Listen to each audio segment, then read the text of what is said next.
மூணாம் பாகம் சனாதன தர்மம் தர்ம விசாரணைகள். அதிகாரம் 1. தர்ம விசாரம். அறிவியல் விஷயங்கள் பல விசாரித்து ஒழுங்காய் தொகுக்கப்படின் அவற்றிற்கு சாஸ்திரம் என்று பெயர். சில விஷயங்கள் மட்டும் சேர்ந்துள்ளது சாஸ்திரமாகாது. இவ்விஷயங்கள் ஒழுங்கான ஏற்பாட்டில் ஒன்றுக்கொன்றுள்ள சம்பந்தங்களின் விபரங்களுடன் இச்சம்பந்தங்களின் லட்சணங்களுடன் விவரிக்கப்பட்டால் மட்டும் சாஸ்திரமாகும்.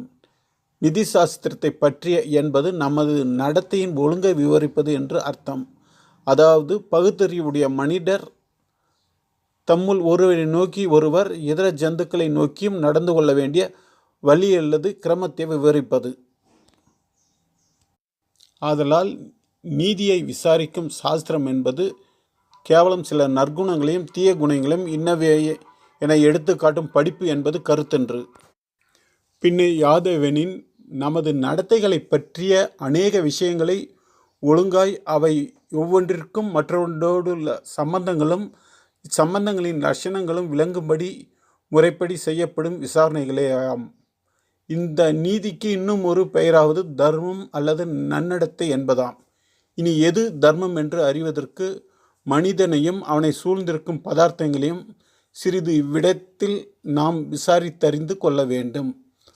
தர்மம் அல்லது நன்னடக்கையின் உபயோகமாவது சகல ஜந்துக்களும் சேமத்தை அடைந்து வாழும்படி செய்தலையாம்.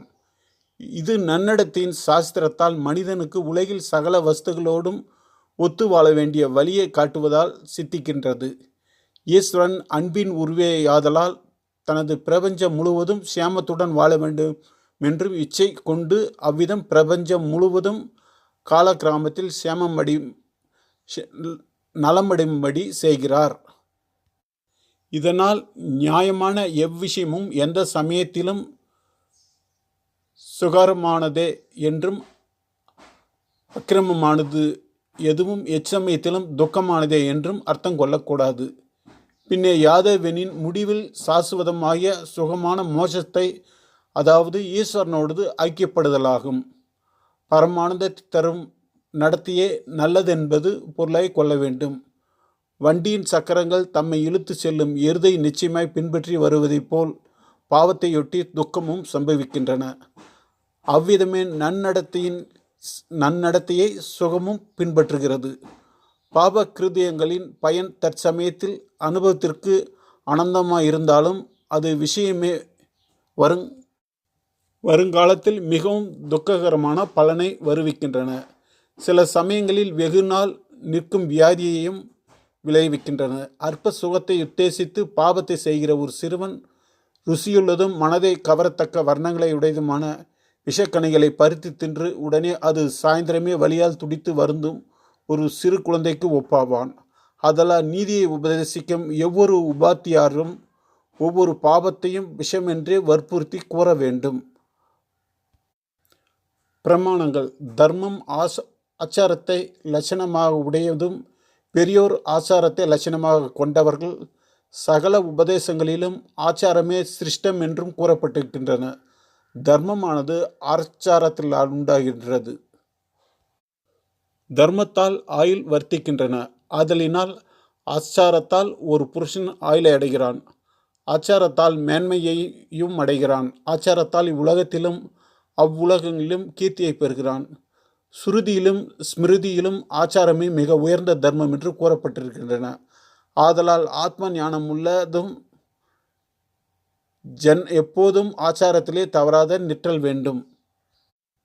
இவ்விதம் ஆச்சாரத்தினின்றுமே தர்மம் பிரதிவிப்பதை கண்ட மேலோர் சகல தபசுக்கும் ஆச்சாரமே மூலமென கிரகித்தார்கள். ஆச்சாரம் நன்னடத்தை. சகல பூதங்களிலும் சேபங்களுக்காக தர்மம் வசனிக்கப்பட்டது. ஆதலால் எது சகல பிராணிகளிலும் சேமத்தை வருவிக்குமோ அதுவே தர்மம். இதுதான் நிச்சயம். சகலத்தையும் தரிப்பதால் தர்மம் என்று கூறப்படுகிறது. ஆதலால் சகல பிராணிகளும் தர்மத்திலே நிலை பெறுகிறார்கள். ஆதலால் எது சகலத்தையும் தாரணம் பண்ணுமோ அதுவே தர்மம் என்று நிர்ணயம்.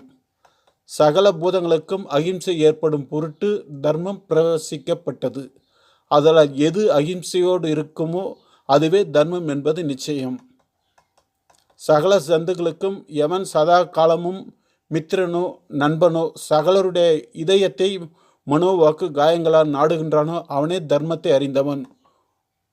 ஓ ஜாஜலியே, ஓ நல்ல மனிதனே, மிக வளர்ந்ததாகிய சம்சார ரூப அந்தகாரத்தை தாண்ட விரும்புவோன், பிறவி பயனை கடக்க விரும்புவோன், தர்மார்த்த காம மோஷங்களுக்கு மிகவும் இடையூறான சேர்க்கைகளை ஒன்றையும் செய்து கொள்ளக்கூடாது.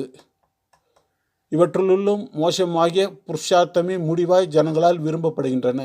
ஏனெனில் மற்ற மூன்றும் எப்பொழுதும் சகலத்திற்கும் முடிவை வருவிக்கும் யமனது பிதியை உடையவராகின்றன. ஓ வக்தாக்களுள் முதல்வனே, காலங்களை அறிந்த புத்திமான் தர்மம் அர்த்தம் காமம் இவற்றில் ஒன்றையும் ஒழுங்காய் தனது காலத்திலே பங்கிட்டு கொண்டு அனுபவிப்பான். ஆதலால் அரசனே, சுகத்தை விரும்புவோர்க்கெல்லாம் மோசம்தான் மிகவும் சிலாக்கியமானது. நல்ல நடத்தைய ஆச்சாரம் என்று பெயர்.